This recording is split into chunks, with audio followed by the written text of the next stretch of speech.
Hey,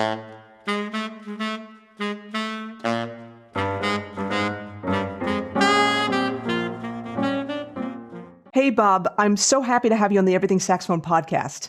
Thanks, Donna. Really glad to be here. Yeah, cool. So I've seen you a number of times live in performance now that, I'm in the LA area. I'm a part of your membership, which is awesome. Okay, we're going to be talking about that later. Cool. And I love the way you play. I love the way you compose. So I'm so excited to have you here and just deep dive further into your composing process, your thinking process, your influences, whole bunches of things, and wherever the conversation goes. Yeah, sounds good. Down to do that. All that is exciting stuff. I'm just making sure. Yep. Okay. Rolling. Good. Okay, cool. Yeah, we were talking about tech stuff, and we're in the age of COVID still, and especially in California, where not quite everything is open, and especially for musicians, it's really, really challenging. So we're going to be definitely getting into that for sure. But tech has definitely stepped up its game, but it's also in some ways gotten more confusing. Totally. So you know what I wanted to start off with, and this is a question that a lot of my listeners want me to ask, and it's this. Who were your biggest influences? And I'm going to, structure that to who were your biggest influences for playing saxophone, but also for composing and also for improvisation. So like those three areas. Okay. So yeah, obviously there'll be some overlap, but I get where you're going with that. Excuse me, the saxophone, well, I should maybe just say that saxophone even entered my life because I was interested in composing.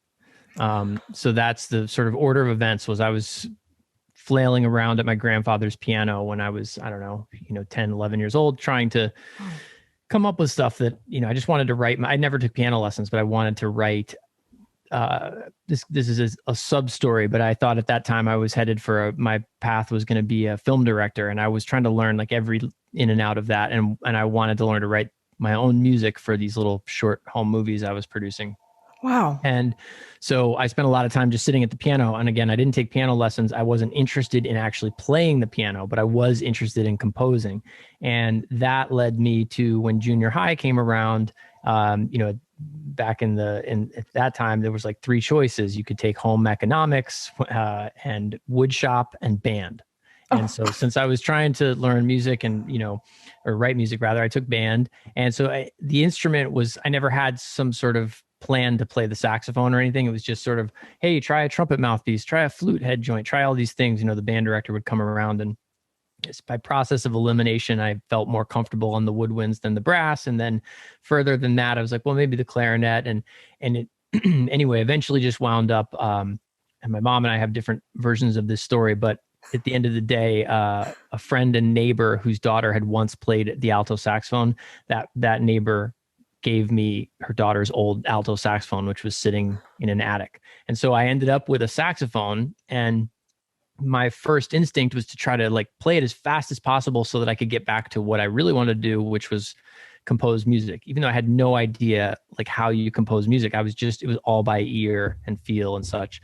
So, and that's sort of a long setup, but the thing is that it's interesting now looking back, because long before I knew there was a word or a style of music called jazz, or certainly about a word called improvisation, I was improvising in sort of a quest to write music, So if you think of, I think of improvising like sped up composing, or vice versa. Composing is sort of, slow motion improvising for me anyway.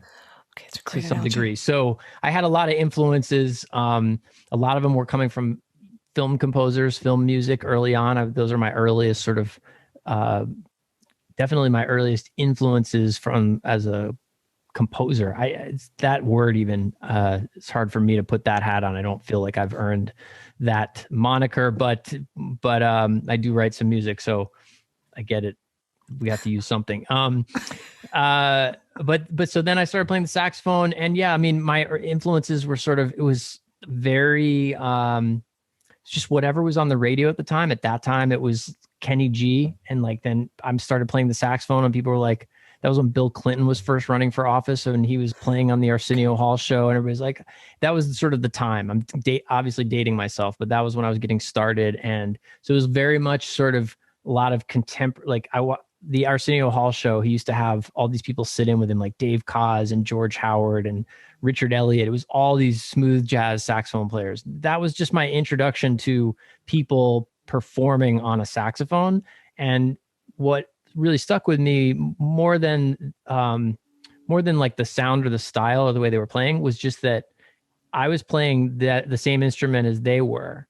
And when I would go to band, I noticed that there weren't people on the Arsenio Hall show playing clarinet or flute or French horn. You know what I mean? So there was something initially that kind of got my attention about the saxophone as, I don't know, as like this vehicle that was also existing in pop culture or something. And so I say that to say that maybe my first influence was Lisa Simpson. Oh, okay. It was just like, everything was just like whatever was in pop culture at the time. There was nobody setting me up to learn jazz or anything like that, or, check out stuff. I had an aunt and uncle that sent me a tape of Charlie Parker, a cassette tape of Charlie Parker and John Coltrane, both of which the Charlie Parker one I threw away, and because it just sounded like noise to me. Okay. I couldn't at that time. The recordings were so old. He was playing so fast. I just had no sense that there was anything there that I wasn't already able to do if I just wiggled my fingers super fast on the alto. I thought that was the same thing, which is interesting because I've always remembered that as like, not everybody hears music, especially jazz, the same way definitely don't hear it the same way that people hear it once they get into it. Right. That's for sure. So, but the Coltrane tape I liked a lot. I liked some of, it was pretty diverse, but I really liked the groovier, slower stuff like Equinox and Cousin Mary, and I forget what there was there's another blues on there I can't think of right now, but those were the things that I dug more. And then it was like there was a bridge of people, so I had all those pop influences, and then we moved to a different part of town so I could go to this performing arts high school. And that summer I went into a record store. This was in Jacksonville, Florida. And there was a Joshua Redman CD, and I'd never heard of him or anything. It just was, they had it sort of point of sale up at the front, and I just saw this picture of a guy holding a saxophone. It looked like a cool album. And I got that with my own money and I took it home. And that kind of was one of the things that sort of I look back on as a life-changing moment for me, because that when I heard Josh's first album, it was wholly different from all this sort of ritzy, glitzy, smooth stuff that it was all over the radio. But it was also it also sounded modern and fresh and relevant in a way that the Charlie Parker tape did not, Yeah. So this guy was clearly, he was alive. He was young. There was a way, even though he was older than me, like I felt like instantly I could relate to it in a different way. And that record, that CD, whatever, that just started a whole thing for me. And, and that was back in the time when you would still go into a CD store, you could flip over a CD and see who was on it. And then you could go, oh, look at all these names. Let me see if those people have their own record. Oh, Christian McBride. Let's see who that, oh, he has records too. Oh, look who's on his record, Yeah. So Joshua Redman was a really, really big influence. And then I met, when I went to that arts high school, I met a bunch of great musicians, but one of them, a saxophonist named Joe Cohen, who was like my first real music mentor. He then just opened the floodgates for me. And then it was like, he showed me Sonny Stitt, and like, I got Sonny Stitt in a way I couldn't initially get Bird. And Sonny Stitt was like a, game changing thing. And then I read an interview about Joshua Redman being influenced by Sonny Rollins. So then I started getting into Sonny Rollins, and like, then it was off to the races. So Sonny Stitt was huge. Stan Getz and Joe Henderson also, I should say, those were some of the first albums I bought with my own money. I bought that Josh Redman album, and I bought a double CD set by Stan Getz. That's a mouthful. One record is called Anniversary and one is called Serenity. And he recorded them live in Copenhagen a few years before he died. And they're beautiful albums. And so those two, plus Joe Henderson, Lush Life, that one where he's wearing like the Technicolor silk blousey shirt on the front. Those, again, I didn't realize it at the time, but now when I look back, they, all four of those two Stan Getz records, that Joe Henderson and the Josh Redman one, had a completely profound impact on me, because what's the saying about influences? It's like the primacy or recency effect. Like, you're most influenced by what you're introduced to first and most recently. Yeah. So those were my first kind of, after the chapter of pop sax on the radio stuff. Stan Getz and Joe Henderson, that Joe Henderson album, both those guys late in life, they have these, these gorgeous, buttery, airy sounds. And so I was just drawn to that. Like, instantly, that was, wow, I felt a connection to that sound. And so Stan Getz, Joe Henderson, but also like the guys that with a lot of like bluesy grit to their sound, like Gene Ammons and King Curtis. And then Coltrane too, but like, that's such a big name. Like, how do you even, it's weird with Coltrane. I feel like I always feel weird if I don't say it, but it also is like one of those names that everybody knows. So it's easy to just say, oh yeah. So for me, the Coltrane that was super influential was A Love Supreme, Crescent, Ballads, those 3 Impulse albums. And then like not Giant Steps. It's Giant Steps, right? Coltrane Sound, Coltrane Jazz, Giant Steps, some of those Atlantic Years ones. But then really one of the ones of him that stands out the most for me, and actually just in general, one of my very most influential albums, was the Miles Davis 58 Sessions, which has been renamed a few times. Sometimes it's called, part of it is called Live at the Plaza or something, but you can find it out there. They do Green Dolphin Street. Bill Evans is on it. Wynton Kelly is on it. Cannonball and Train. It's like 1957, I think. That album was huge. So Cannonball, I just started working my way backwards, basically. Like Kenny G was the gateway drug into the land of recorded saxophone, and then it just kept going back, and then Grover Washington, and then Cannonball Adderley, and then Sonny Stitt, and then Charlie Parker, So anyway, saxophonically. Oh, and then I left out one major one that somewhere came in, not long after the Josh Redman discovery, was Chris Potter, a young Chris Potter. Okay. Not to say that there's anything wrong with the more recent, but I was discovering Chris Potter when Chris was making records in his, like when he was between 19 and 25 years old. So his earliest recordings on the Crisscross label and on Concord and with other people and stuff. So Chris Potter and Joshua Redman became, for me, my two biggest modern day influences. Like they're only 10 years or so older than I am. And then, Stan Getz and Sonny Stitt and Sonny Rollins were maybe some, and Joe Henderson, kind of the next big four. And then there's many after that. So, and from those guys too, especially like Josh and Chris, they also were compositional influences, because there was a lot of overlap. I was entranced by how they played, but also how they wrote for their own bands and such. So that was something I was really informed by and studying. I don't know if you saw in the thing I put up this month in the studio with that Chris Potter track from one of his early records, the El Morocco thing. I've been revisiting that record, Concentric Circles. That was a huge influence on me compositionally, even though I had no idea what was going on. I still kind of don't. I still mostly don't. It doesn't really matter, because I'm influenced by how it feels more than it is like, oh, that's really sick. He's using this chord or that chord. It's more about how it makes me feel when I hear it. I'm going to shut up now, because that was the longest answer to a first podcast question in the history of podcasts. No, that was awesome, because, oh my gosh, no, there were so many things I wanted to unpack with that. But the last thing you just said with Chris Potter, but also with all these guys, it's how they made you feel. Yeah. It's the feeling, and you probably listened to those albums nonstop, so they're like burned in your brain. Yeah. So that when you did get the chance to later on explore them compositionally, then it made sense to you later on.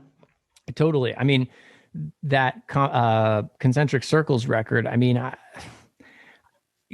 just, it wasn't so much that I was sitting down I didn't even have the skills. I still don't really to really know what the heck is going on there from a compositional level, but it almost doesn't matter, because again, however it made me feel was the influence, because that is something that I could find my own way towards trying to translate, whether it was a harmonic colors, or rhythmic colors, or whatever the combinations were.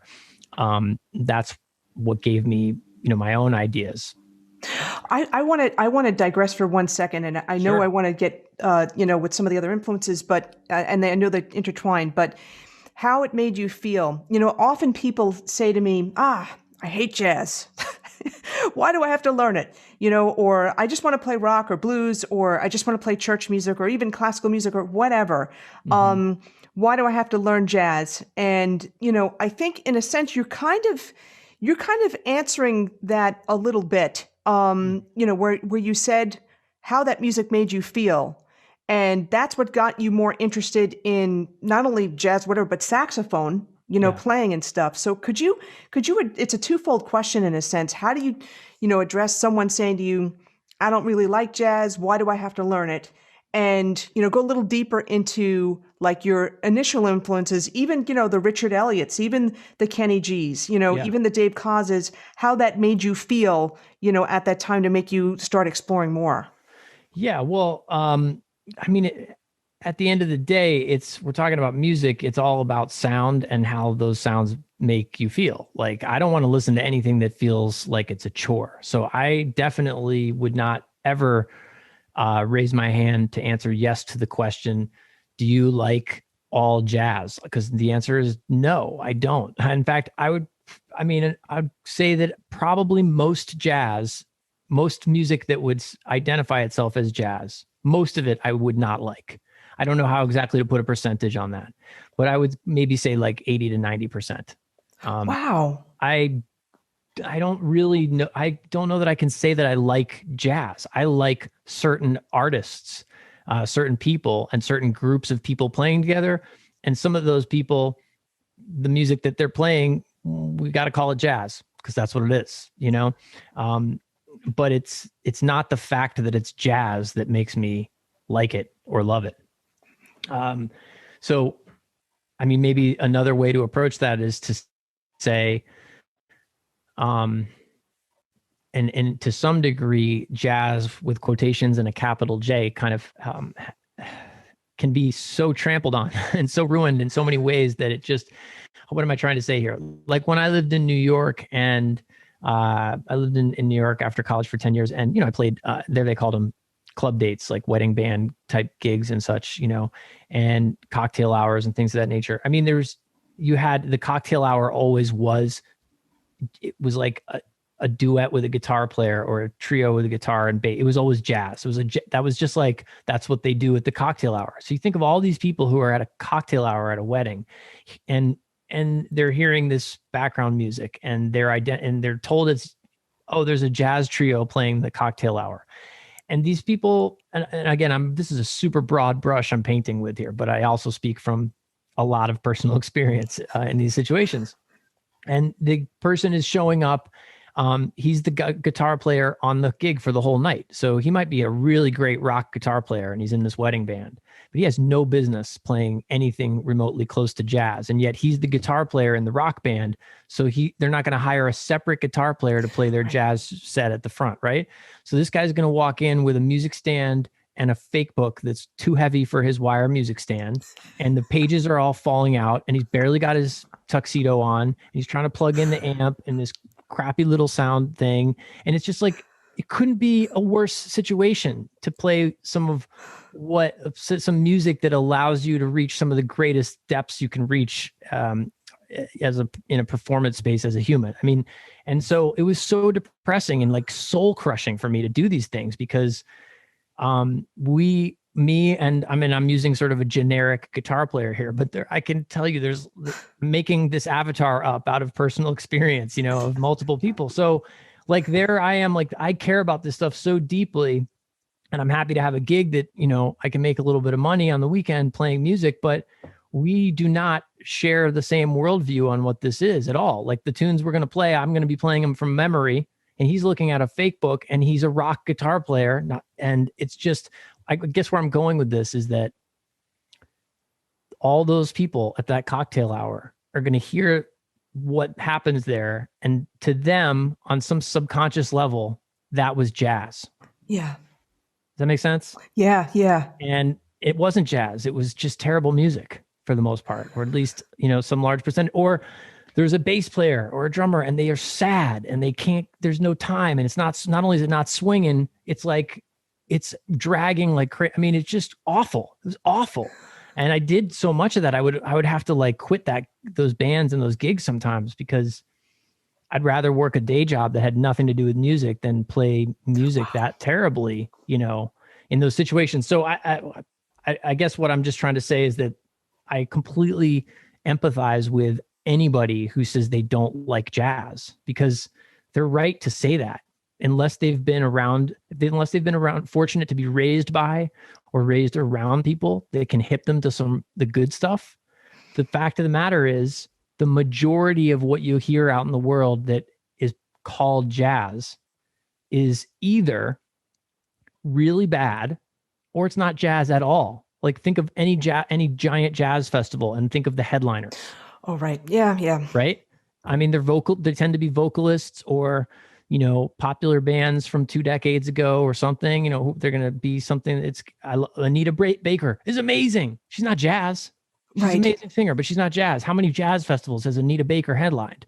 So it's very confusing. Like, what is jazz, And when I was in college and I started, my wife and I started dating, I remember I took her to a Joshua Redman concert with his band, with his quartet. She didn't like, she was a girl in college. She didn't like jazz. And then we went to that concert and like standing ovation from the whole audience at the end. That was a powerful concert because those guys play amazing music and they know how to play for an audience. Yeah. So we're just like, it really depends on what you're talking about. And I did that in New York so many times. I would take people to see like this secret gig that Josh Redman and Sam Michel and Brian Blade used to play down at Smalls on Wednesday nights. Secret only because it was Sam's gig and would always just say featuring a special guest. And that was like the beginning of what became their band, the Elastic Band. And I would take people down to see this again. Young females with people, just like people who had no exposure to jazz. Nobody ever left there with anything other than a smile on their face and like feeling like life was amazing. It was, but they had to be introduced to that. That is an entirely different thing than what I just described, with the people reading a fake book on a music stand, just counting down the hours until their gig was over. Now that could also go to this as well, because some people associate jazz with older standards, and now, gosh, I mean, Charlie Parker, John Coltrane, it was like 50 years ago, so people, that's more. Old. Yeah, more people, that's really old, right? So they don't want to touch the old stuff. So you have that where people even don't have live jazz performances in their hometown. I mean, we got that element as well. So, that's a great question. You said, what is jazz? Because I can tell you, I've gotten hired for so many like gigs, especially private gigs. Oh yeah, we want a jazz musician. Oh, can you just play that Kelly Clarkson tune? Right. Yeah. I mean, especially as we get further and further away from what you might identify as sort of that classic jazz era, I think that you have to look at it through a different lens. Like, you're in LA, right? Yeah. So, the Grove, that mall, the Grove, or like the Americana. If you go there, what's the music that's playing as you're walking around outside? Well, it's always pop music.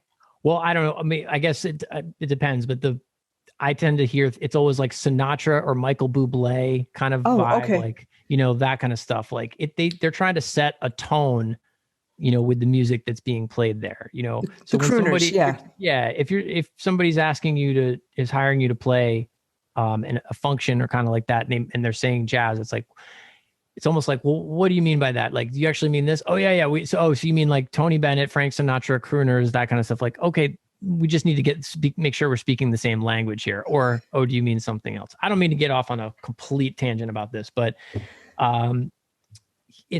I think it's a challenging music. It's not for everybody. And even for the people that it's for, it's not for all of them. It's so diverse, So if you're lucky, you find, you're introduced to some stuff that is really cool. And you can, these days, you can sort of kind of branch out a little bit algorithmically from there. You know, if you put on Cannonball Adderley's album Something Else on Spotify and ask it to make, you know, play similar stuff, you're going to be led down a pretty, reasonably speaking, probably a pretty good road from that record. You know, if you start with the right input. If you start with, you know, something completely wildly different. If you start with Boney James, I don't know, I'm just trying to think of somebody different. You're not probably going to end up with Keith Jarrett, you know, things of that nature. So yeah, I don't know, but I'm not really, I don't even know where I'm headed with this. I forget what your original question was. It's something along the lines of, no, this was a fascinating turn here. But you said like what is jazz? What is it even? I mean, it's like, you know it when you hear it. I don't know. Everybody's going to have a different definition of it. For me, I'm never looking for jazz. I'm only looking for music that's interesting to me. So that could be Coldplay or Sting or John Coltrane or Joe Henderson, but not all Joe Henderson, not just because it's Joe Henderson. I don't like all Joe Henderson equally, you know? Yeah. For me, music is like the whole game is what's the stuff that speaks to you? What's the stuff that makes the hairs on the back of your neck stand up? And whether it's as a player or as a composer, whatever I am as a player is just me making a quilt out of the influences or the people I've been influenced by that give me that feeling, give me that response. And same goes for as a composer. When I hear some pop song, it could be anything, and it gets me in the right way, then my instinct is going to be to figure out how do I translate that in my own way, as you know, when I'm writing. And the same thing for playing. It's like, okay, well, the saxophone is the vehicle that I use to make music with.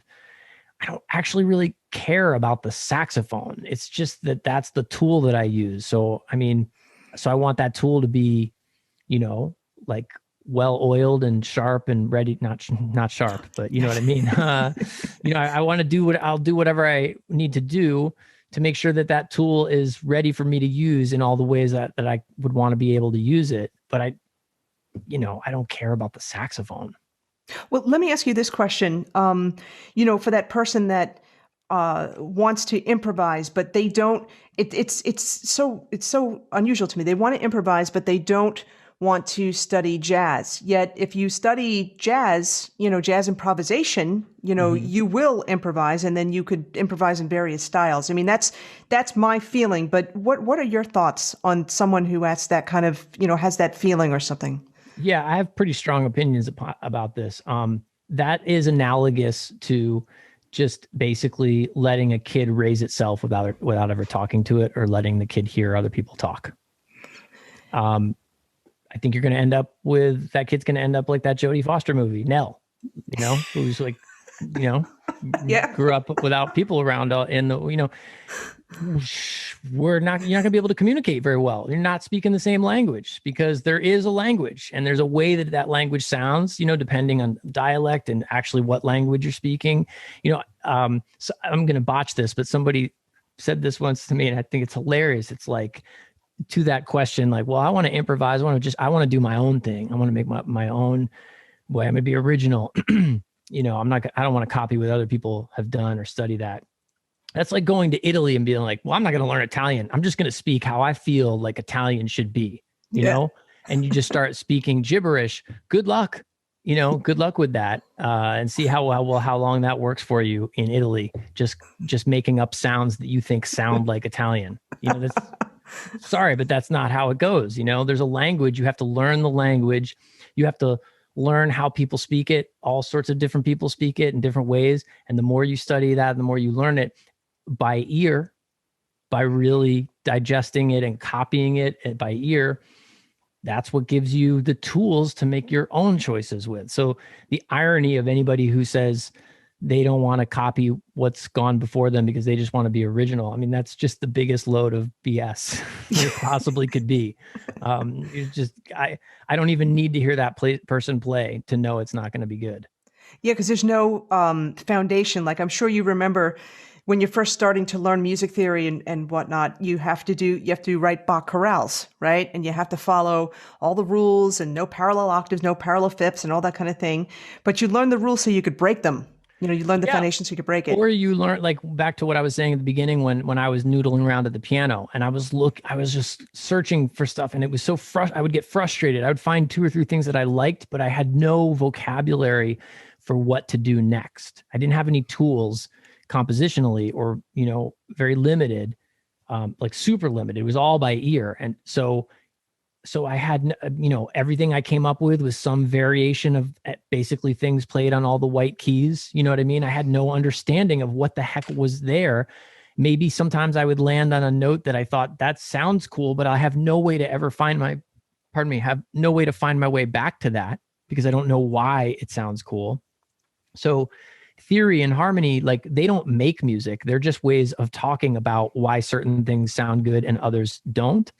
So without the knowledge of, like, there is such a thing called parallel fifths, you could move around like that and it produces an effect. Maybe that's the effect you want, maybe it's not. But if you don't, without an understanding of that rule, you don't know what that is. You don't know why when you play these 2 notes way down low, it sounds so muddy. Oh, well, there's a thing called lower interval limits. There's an actual reason why below a certain point, like, these 2 notes don't sound together, or why a flat 9 interval is so displeasing to the ear unless it's on type of a dominant. There's the rules come in to help you out. So when I went to Berkeley College of Music, like, the main thing, or a big thing I got from that experience compositionally, was I got a set of tools. I got answers to these questions that could line up with things that I intuitively felt or a direction I wanted to head. The more I learned and studied, whether it was traditional harmony and counterpoint or jazz composition and theory and such, the more that I broke things apart and learned about all sorts of different types of music, the more rules I was exposed to and learned and had to sort of, make my way with in these classes and such, the more that I just increased the amount of tools in my toolbox when I sat down to write something, or when I had some idea that I wanted to kind of chase down, compositionally. Well, now when I'm sitting there, for me, I write mostly at the piano. Okay. So when I'm there, I have my ears and I have my mind. I have whatever. I have my heart, my ear. There's a few things I can follow. I might have a little germ of an idea, but then after it's over, it's like, well, what next? Well, then now I can just, based on any number of things, I'd be like, well, what if I did this? And I could just apply a thing that I know works. Well, I could move it this way. I could move it that way. I could put this chord under it or that chord under it. And I'll know within a split second by the reaction I have to that, whether it's what I was looking for or not. If it wasn't, I'll try something else. And if it was, I'll follow that line, but they're not either or for me anyway. They work in tandem. You can learn lots of theory and harmony. It doesn't mean you can do anything pleasing with it. Oh, sure. And vice versa, you can know nothing about it. As we well know, there are plenty of musicians who know nothing about it and have tremendous ears and great, but it's just like with anything, you're limited to some degree, by what you don't know. Absolutely. And what I was going to add to that too is that I tend to think that you need context for it. So if you're taught theory and harmony, but you don't know what it sounds like, or you haven't had past experience, like, a good teacher will relate a new concept with something that you know already, or you've had experience with, so, those experiences of learning, that, a flat 9 is not pleasing to the ear. You wouldn't have known that unless you've heard enough good music, or have heard some examples where, oh yeah, that person put the flat 9 in, it's really not good. You know what I'm saying? Right. Yeah. I mean, you need, that's a very good way to put it. You need context, and you need also, but back to the sort of the listening part. I mean, you need, at the end of the day, it's about what it sounds like. I mean, music it's a sonic thing. It has to, you can talk about harmony and theory and chords, and you can put all sorts of words to it, but it either just feels and sounds right, or it doesn't. Whatever, you can take genre out of it, forget about the style. The music tells you, what how to play or what to play like, whether it's, I remember a long time ago hearing somebody, just trying to think about how I want to say this. I played in John Mayer's band for a number of years, pop singer, guitarist, and I loved every moment of it. Love him, his music, the band, the whole thing. Just because I grew up studying Coltrane and Joe Henderson and Stan Getz and Sonny Stitt and all of that language that I have available to me does not mean that when playing a solo in John's band over a song that maybe has two chords that go back and forth and it's beautiful tapestry being woven by a lot of instruments over only two chords, does not mean that that's the time to show the world that I know what Coltrane changes are. Yeah. You get my drift? I mean, yeah. For me, that's for me. I can't say there's no hard and fast rule. For me, that would not be appropriate. And not even because somebody said don't do it. I'm a listener before I'm a player. So I wouldn't want to hear that. So why would I play that? Right. That music is going to tell me, it's going to give me a set of options to make music within. And I want to find the best way to make music in that setting. Conversely, if I'm playing with a super swinging drummer and acoustic bass player in a trio setting, and we're swinging playing 26-2 by John Coltrane, there's a lot more different kinds of things that I need to deal with there. And that's going to give me a different set of things to work with.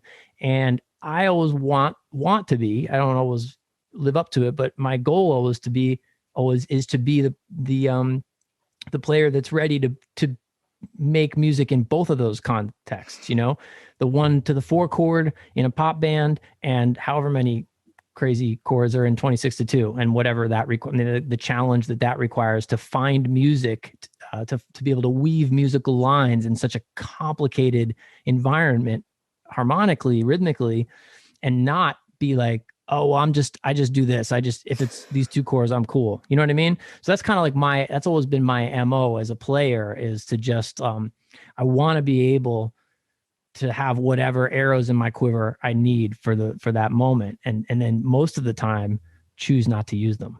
It's all about being flexible, right? It's all about having the flexibility and with a lot of the pop bands, even the rock bands that are out right now, you have great jazz musicians, musicians that can play jazz, that can improvise very well over jazz.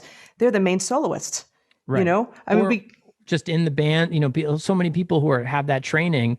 And I think the beautiful thing is that training allows you to make so many more sophisticated choices in many musical environments, without having to turn it into something that would be called jazz. It's just like, it's a tool. I mean, so what is jazz? I think it's actually, in a certain way, it's 2 things, right? It is an era of music. Like there's an era of music that it kind of easily lends itself to being, when I think of classic jazz, I think of Miles, and I think of Ahmad Jamal, and I think of, Blue Note in the 50s and 60s.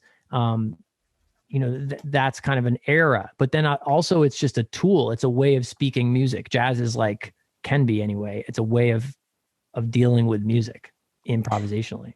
Right. And I think the key is the word improvisation, because, many forms of music, I mean, classical music, there was improvisation there way before jazz. People don't realize that the cadenzas, initially were by ear. I mean, they were just made up. They were improvised. And then over time, they were written down. They were notated.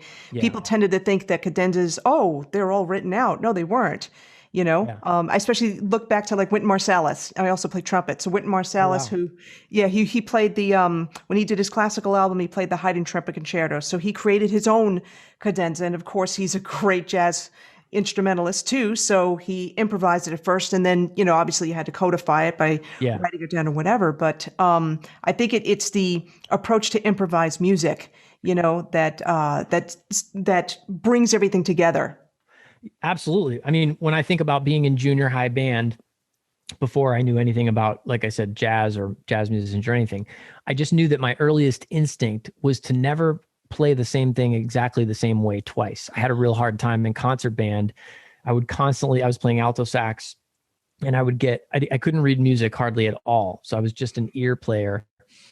And I would follow along with what I heard the concert band doing. And I would just make up my own parts. Maybe I'd be with the French horns, or I'd be with the flutes. I would just fit in. But then when the band director would get, like, eventually he'd be like, wait a minute, what is going on? You know? And he hated the saxophone anyway, because there were like 16 alto saxophone players in that concert band. There was just too many. He would stop and he would go down the line and he would say, my friend Peter played first alto. He said, Peter, play this part. And he'd play it. And if I got to go like second, my ears were good enough. I would just copy what I heard Peter play. Oh, wow. But I couldn't actually read it on the page. And then eventually I would get called out when it got beyond something I could just pull off by ear. And then I would get booted down to, like, you know, chair number 12 or something. But I just knew that I really enjoyed having the instrument in my hand and being able to play, you know, something a little bit differently each time, just whatever it was, just a simple melody. I just loved that. Like, that was my natural inclination, was to just shape it a little bit differently. And I'm not talking about we're not talking about a bebop solo here. It's just like play a melody. I never liked the idea of that melody being on a piece of paper and I have to play it that same way every time. I always wanted to interpret it a little bit differently, you know? So even when I write, which is a whole separate challenge, is like this is a whole like different avenue about especially modern jazz writing, which is, it's evolved. Like, jazz composition has evolved from that standard repertoire that canon of music. Well, if we look at standards, most standard melodies never go faster than an eighth note occasionally. It's whole notes, half notes, quarter note triplets, and sometimes, you know, eighth notes like pickups and stuff. But generally speaking, anything you're going to find in the Great American Songbook that, you know, zillions of jazz musicians have twisted into their own ways, the actual written music is really simple. So then you start composing your own music in the realm of jazz, and it's a whole interesting thing, because, well, you want people to play things a certain way. So now everything becomes more and more complicated and compositional. And so it almost becomes more of like chamber music made by jazz musicians. And I don't know, that's something that I've just found, like, over time, that the writing I did, my writing has gotten simpler over time, I would say, because I'm more and more interested in, like, how can I figure out how to write something that is the way they wrote standards, where it's like the nuts and bolts of it are there, but there's freedom for interpretation, but not too much, like just the right amount, you know? It's tricky. I don't know. It's sort of like it's definitely not anything I've figured out, but it's something I've thought a lot about and noticed in my own process. That's a really interesting point. And I'm just thinking in my head too, you know, it actually never occurred to me. Yeah, with standards, the melodies are very simple rhythmically. Right. But, you know, when you listen to modern jazz with a lot of artists, I'm finding it's more intricate, where how do I want to word this? Where you do have like the person playing the melody, but there's also so many other counter melodies going on at the same time.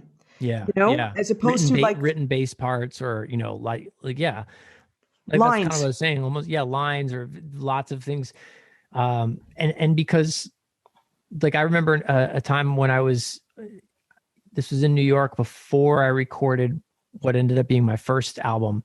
And I was sort of demoing that material around town, not demoing it, just like at sessions, you know, sort of casual sessions with players around town. I would bring some of my own tunes, and we'd play, you know, a mix of stuff. And if it seemed appropriate, I'd be like, oh, I've got something, you want to try this? And I remember at the time struggling, because, all right, I'm sitting at home playing this piece that I'm writing, and I'm playing it a certain way, for instance, on the piano, and I have a certain sound in mind.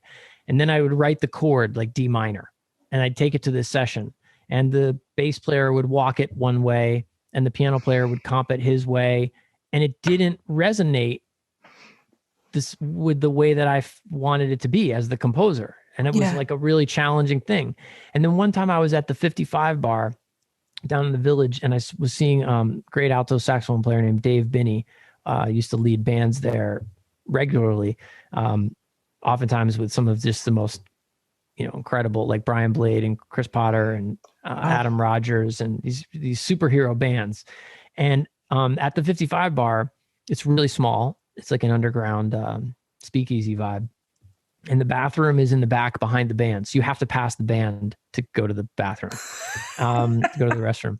And so I remember walking by, and as I was like waiting in the little line to, use the facilities, looking at the band was on a break and just looking at the music stand and noticing that Dave, his charts they didn't look anything like what we think of when we think about jazz lead sheets. They didn't have chord changes. First of all, they certainly didn't have any empty measures with slashes and chord changes. They literally were he would print out what he wrote in like Logic. Maybe he was using Logic. So the charts that this band was playing were all written parts and only written parts. And I did ask him about it. I got up the courage to ask him about it. And he was like, yeah, I mean, well, everybody knows what C minor sounds like or whatever. Basically, he was like, our ears are work. So why do I need to write what the chord symbol is? Wow. And I was like, wow, that's deep. And it really had an impact on me to the point where I went home and I started to make some changes to the things I was working on at that time. And what I did was, there's a song of mine called Common Ground. This is the first song I remember making this change on. The song starts in D minor, but like I said, every time I would take it to a session, and if I would just say D minor, it would get interpreted by the musicians, the way they wanted to, make their fancy way of D minor or whatever. I'm not trying to poop on anybody, just like that's the way it was, like I get it. So what I did was, okay, I'll leave the chord in there, but I'm also going to write the specific voicing that I want to hear, at least to get the song started. To give you the player a reference for how I'm actually hearing this D minor to be, and it was like D minor 11 or something.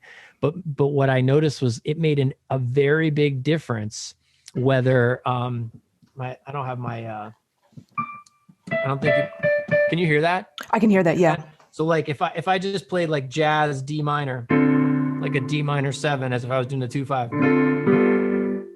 Like a 2-5-1. The D minor I was hearing was not that. That's not what I was hearing. I was hearing this. Oh. Like that. And so I would write this down exactly. Because that's the tune. That's the way that the song needs to sound. It's not the other one. Once you hear that as a player, once you hear that once and you read through it once, then you can go, I hear what he's going for. And then like, I don't need to write out everything that way, but writing out the voicing like that was a total game changer for me in getting the music to start to sound the way I was hearing it, and then let it blossom in the hands of these wonderful musicians. The problem was I was taking it to wonderful musicians. I wasn't quite giving them the right starting point. So it was blossoming, but it wasn't blossoming quite in the direction I was hoping for initially. And that was a big change. And the way you were hearing it, I'm really curious too. So then, let's say you have a new tune, right? And you give it to, your band now, the guys that I see at the Baked Potato and stuff like that. Yeah. So are you, okay. So for the pianist, you're showing like the initial voicings and stuff like that, and then he's going to get an idea from there? Or are you also putting in lines too? Like I'm thinking the bass player would also need to get an idea of what you want emphasized on the bottom, and if there's any kind of, particular groove you're looking for. Yes. Again, part of it is, it's a great question. It's hard. I can't give you a definitive answer because I'll tell you what I do now, but it's basically now I just try to get the right people and then write less. Because the more that I write, the more it gets in the way of them just being like super loose, So if you get the right people, then that's like more than half the battle. I mean, you can think of it like casting a TV show or a movie or something, right? I mean, you got to get the right person to play their role. Otherwise, it's going to be an uphill battle the whole time. And, now, all right, how does that translate exactly toward if you're trying to write music that is also able to travel on paper for other people to play it? You know what I mean?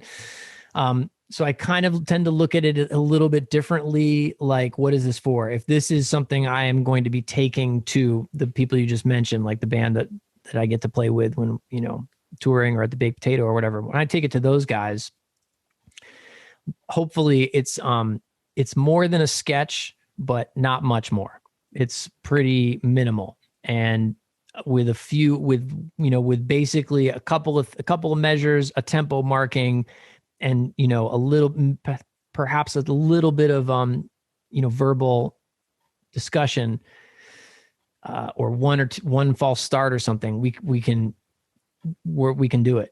That's what it should be anyway. And by virtue of having the right people, I not only trust but want them to bring their decisions to the music, and so the simpler it can be on paper, the better, to the point where I mean, like, I'll leave off everything I can if I'm going to give it to Ruslan Sirota, and he's playing piano on it. Like, it'd be better for me to just write C minor rather than to write C minor 7 or C minor 6 or C minor 11 or C, I mean, like, the barest of the bones will enable him to make it way better than I could have even imagined. C minor will get the job done, in terms of communicating what's happening at that moment. Because you guys know each other so well, right? I mean, you had to build up that trust and that relationship like a team would. Absolutely. So then the question becomes, well, if you're going to spend all that time, Bob, and you just write it that simple, what happens if Ruslan can't make the gig and somebody else is there, right? So it's a balance. Basically, it's a balance. But early on, like my first couple of records, I didn't have the luxury of playing with a regular band or playing regularly my music. And so at that time, like, this is back when I was living in New York, my music by necessity needed more detail. So I needed the bass part written out if it was not a walking bass line. I needed those voicing. I needed more information on the page so that I could have that kind of pickup gig somewhere and call people who'd never played together. We'd never played together as a band, and yet they were all great readers and players, and they could just make it happen. Or the first couple of records I made, we're going to the studio with amazing musicians, but you have one rehearsal and then you're in the studio. It's a balance. But I learned that, like, in the first 2 or 3 records, like, maybe I don't remember which one, but maybe the second or third, I overwrote, and I had these amazing music. I had Ruben Rogers on bass, and I had Aaron Goldberg on piano and Obed Calvera on drums, and I had demoed the stuff so heavily in, like, Logic. Like, at the time, I'd written the bass parts with the the bass sound in Logic, like an acoustic bass sample, and I'd written the piano voicings. And I remember very specifically being in the studio on the first day, and something just wasn't clicking, and it took me a little while to figure out what it was. And I realized these guys are doing a great job of reading all these little details I'd put on paper, but there were so many details, I hadn't left any room for them to be them. And so it was ridiculous. I was like, wait. All right, you know what?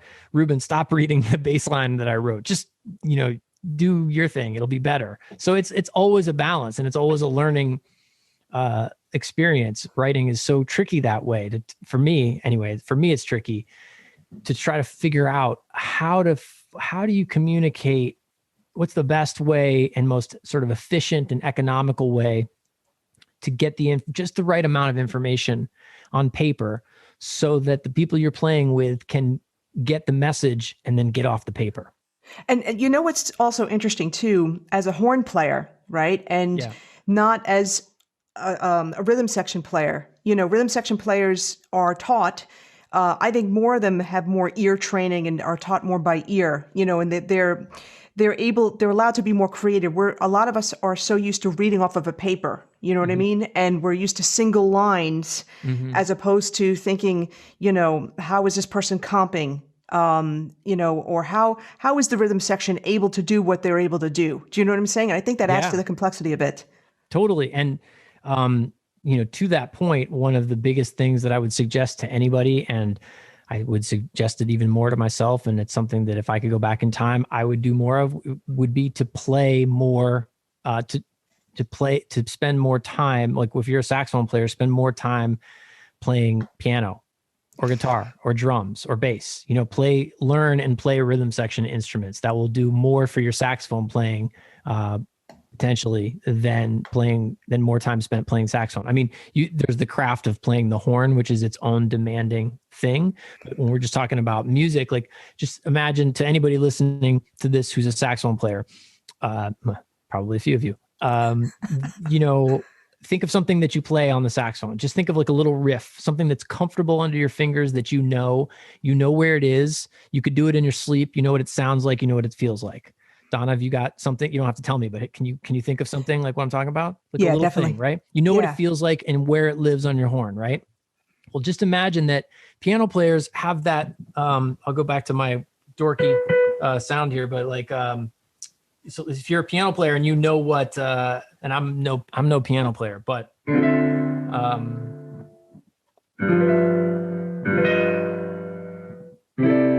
so this little sound right here over the dominant, where now I'm going, that is a 13th going to a flat 13th going to a 9th.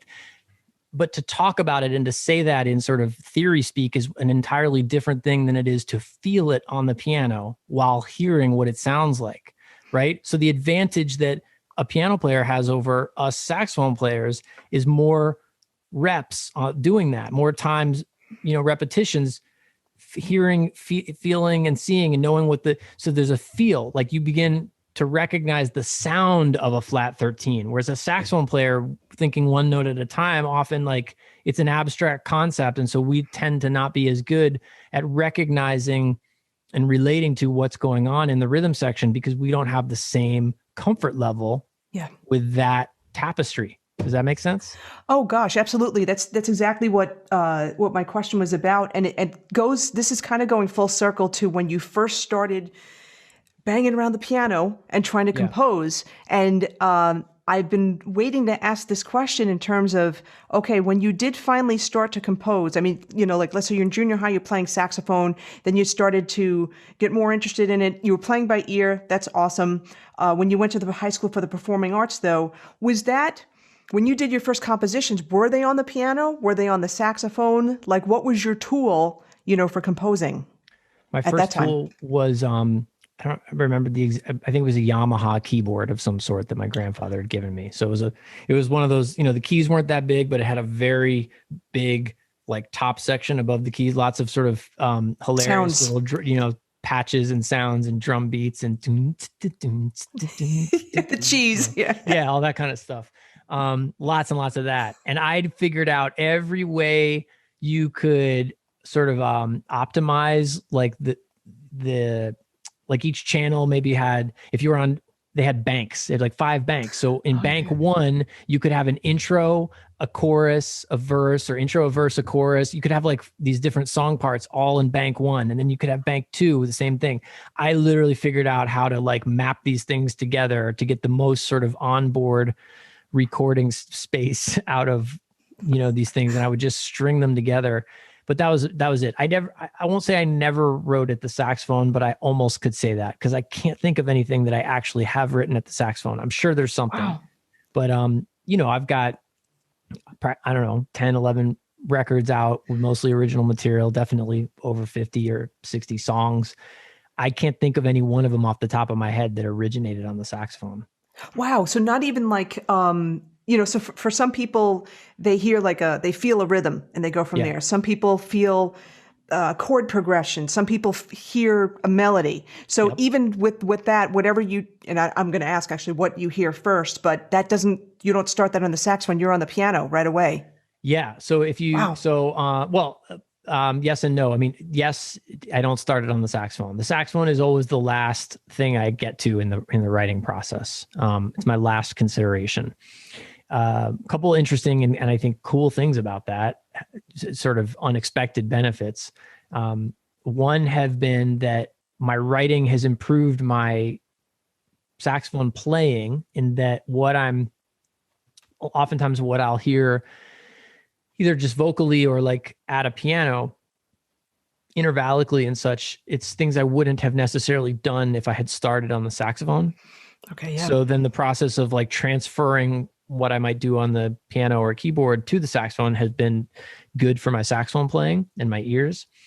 Also, I've never moved anything to an easier key, I guess would be a good way to put it. So like, just even going back to that first album, I mean, I've got songs in B and C sharp and E and F sharp. You wouldn't consider these like saxophone keys, but right. If that's where I heard them, then that's where they go. So if I was walking down the street in New York and there's a song called, since we're talking about this, like a lot of these examples that are coming to mind are from this album of mine the album's called Can't Wait for Perfect. And there's a song on there called First Steps. And that song is in 11/4 or 11/8. I think it's 11/4. And I don't remember if it's 5/6 or 6/5, but, I was walking down the street and I heard this bass line in my mind. And I took my cell phone. This was in the age where like I took my cell phone and I used it to call my home phone and sing the idea onto my answering machine. And when I got home, I was working like a day job that day. When I got home, and checked my messages, there was like this boo doo doo doo doo doo do do do do, and I literally sang this. I'm walking around Manhattan like covering my mouth like this, do do do do do do do, and then I had this like counter line in my head too. So then I'm talking to my answering machine. I'm like, okay, that's the bass line, like as if that weren't obvious, And then I'd be like, so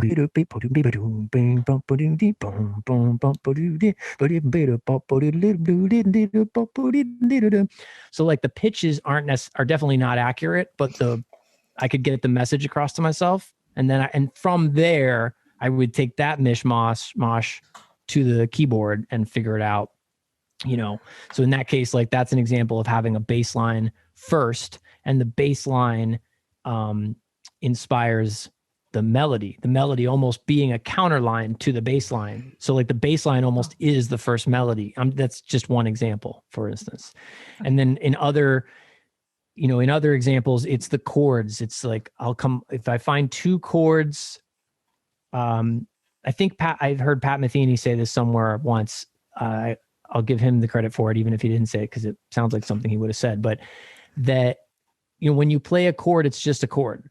Once you play another chord after it, now you have a relationship. Mm-hmm. And I love that. Because that's how I compose. There's normally one thing to start the ball rolling. And it could be anything. I could literally drop my hands on the piano and just see, you know what I mean? Like sometimes I'll get lucky, and then I might look at it and be like, oh, that's something. It's the next thing. It's the next thing that you play where you find out where your heart is at that moment. Because if I play one thing,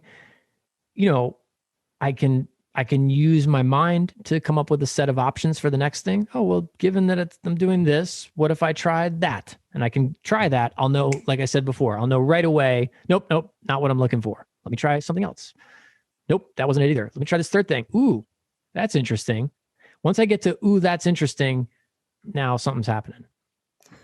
That's cool. That's an awesome quote. And whether it's Pat Metheny or not, still, that's actually kind of mind blowing when you think about it. Yeah. Now, I know we're getting on in the time, and I so appreciate you. Sorry, I told you I'm super long winded. So yeah, cut me off anytime. No, please don't apologize. This was awesome. But I would be remiss without not addressing. Like right now we're in like February 2021. But are there any upcoming projects that you have? Again, we're in California, so things are not necessarily opening up, but are there any upcoming projects or recent projects that you want all of us to know about? When is this going to air? Will it be this? Let's see. So we're in February. It's going to be in probably March. Okay, so then one of them will already be over. This Learn Jazz Live thing that I'm Oh doing. yeah, I'm at that too. You're doing Yeah. that too. So So that's the end of February.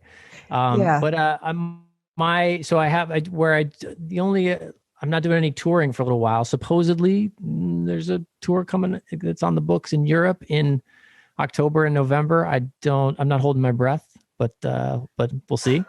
Okay. And other than that, I'm just I'm teaching a lot right now through my virtual studio. That's kind of like my main thing, which is you can get to from bobsvirtualstudio.com. And that's where I'm exploring music the heaviest right now. And I'm starting to write for whatever the next thing will be. Actually, also I wrote a saxophone quartet that was recently recorded. And I can't believe the name of the group. The Bridges Saxophone Quartet, based out of Pittsburgh, recorded it. They commissioned and recorded it, and it's out there. I don't know. By the time this airs, it'll probably be on my YouTube channel as a place to hear that. But that's something I wrote last summer. I'd never done that before. That was a new experience. Oh, cool. Composing that, and otherwise, yeah, I'll be. I've got a few things. There's a practice book that I'm working on called the Saxophone Power Hour, but it's not ready yet, or it's not done yet. But that's going on, and other than that, whatever I'm up to is normally you can find through my website, which is just bobreynoldsmusic.com. So have you found, like, during COVID, has that given you the opportunity to explore projects that maybe you wouldn't have had the time to do before? Yes. I mean, for sure. Yes. One of those projects being my kids.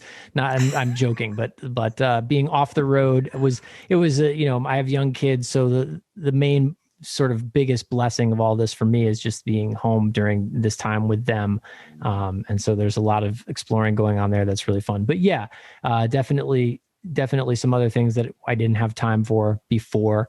I get it's, what am I trying to say here? I mean, I definitely have sort of have beaten myself up a little bit because I feel like, wow, I haven't been how come I haven't written more music, or how come I'm not, maybe practicing as much as I think I should, or whatever. But it ebbs and flows a little bit there. But like I said, when I had a thing I was being commissioned to write, then that was great. I'm really motivated by like events and deadlines. So I'm just having more time doesn't mean I'm just like writing and practicing more.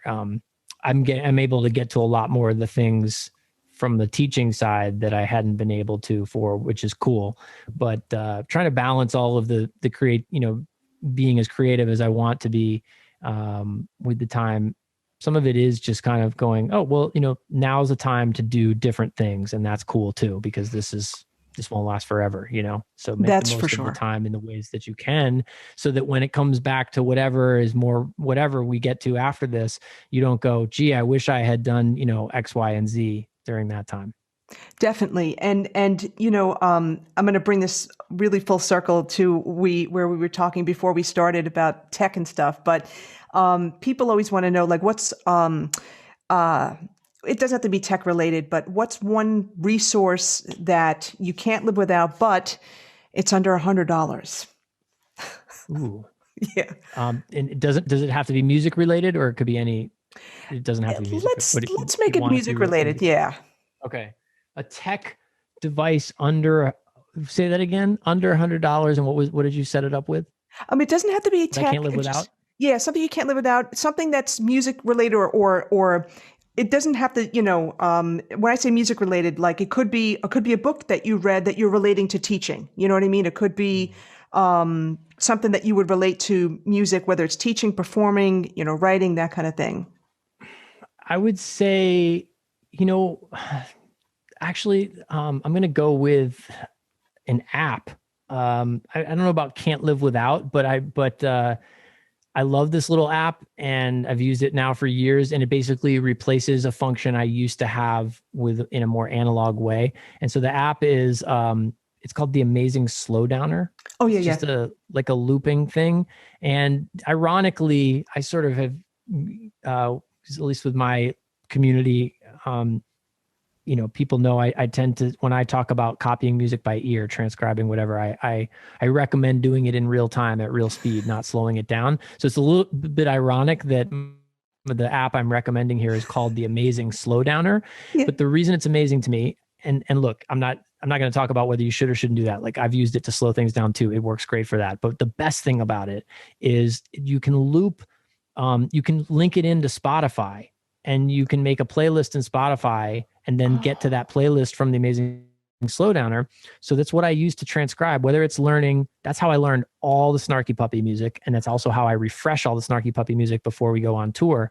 And every song, whether it's I'm transcribing a Sonny Rollins solo or learning a Snarky Puppy tune, I'll put it in the Amazing Slowdowner, which is like probably a $10 app.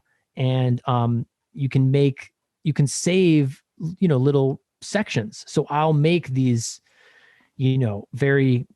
sometimes very deep, kind of like file lists of a song, of the way that I'm coming at it, transcribing it. It'll be like, oh, here's the first 3 seconds. And then here's seconds 4 through 6. And then, and then I'll save seconds 1 through 3 and seconds 4 through 6. And then the next one I'll save seconds 1 through 6. You know what I mean? So I'll build these little like loop chapters of a song. Then that's how I learn music by ear, whether it's a solo or a whole song, is just looping. Because I used to do it with a CD player with A/B repeat back when I was a kid, but that's not practical. I don't even have that feature on a CD player anymore. It's great to have a tool that allows me to connect to the streaming world of music and use it as, I use that thing regularly, like all the time. So again, that would, as far as like something that I would say like not like to have it taken away from me. That's a tool that I make a lot of use of. And I highly recommend getting comfortable with that, because it's like,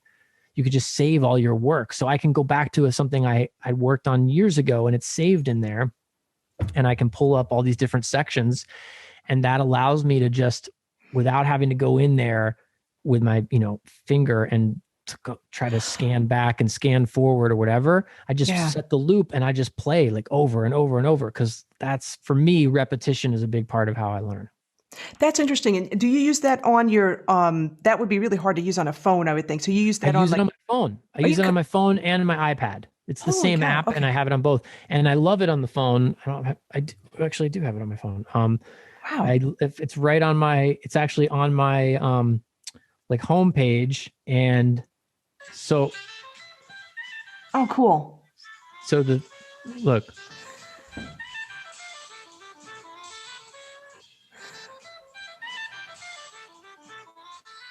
And then, can you see all these little chapters or whatever? I just name them like whatever.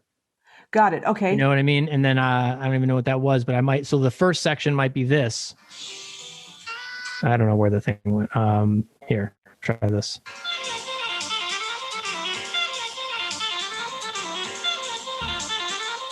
So again, you also could slow it down, but for me, the thing that's super awesome is the loop function. And I'll just let that loop and then until I can sing it. And then that's just how I do it. But I use that app all the time. So that's my top recommendation. All right. So Bob, where can people, once more, where can they find you online? Like, can you give us your website, Instagram, YouTube, Twitter, if you're on that, Facebook, whatever? Absolutely. Bob Reynolds Music is my website. And my teaching studio is at bobsvirtualstudio.com. And on YouTube, it's just Bob Reynolds or, / Bob Reynolds. And same with Instagram. It's just Bob, if you look for Bob Reynolds, that'll get you there. And probably I think it's Bob Reynolds Music. Facebook is Bob Reynolds Music too. That's not where I would say like YouTube and Instagram are the main social ones for me. Okay. And, other than that, my website. Cool. Listen, we have to do this again because, as I said to you before, I love doing this podcast because I have great conversations with people, and I have a list of questions, never get to them, and it's not nothing about being long-winded. It's just that I told you, sorry, I tend to ramble. No, but it was so great. Some of the stuff that you were talking about was just so amazing, and we went into a different in a different direction, but it was so cool to explore that. So I have to have you on again if you don't mind. Yeah, we'll do a follow-up. Absolutely cool. Thanks so much, Bob, for being on. You're welcome. Thanks for having me, Donna.